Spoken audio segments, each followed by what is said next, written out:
Welcome back to another technical deep dive here in the debug zone.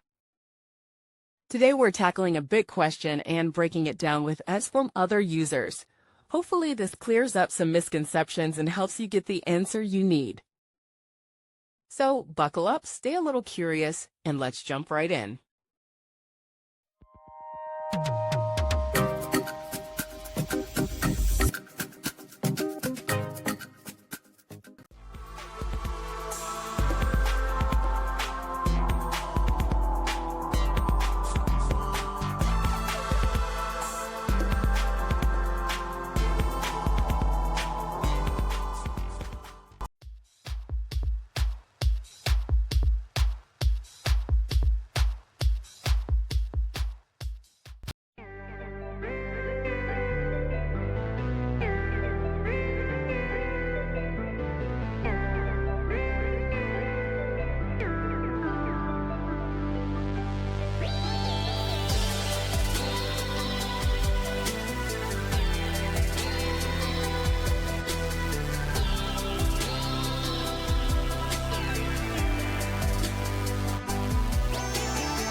And that's a wrap.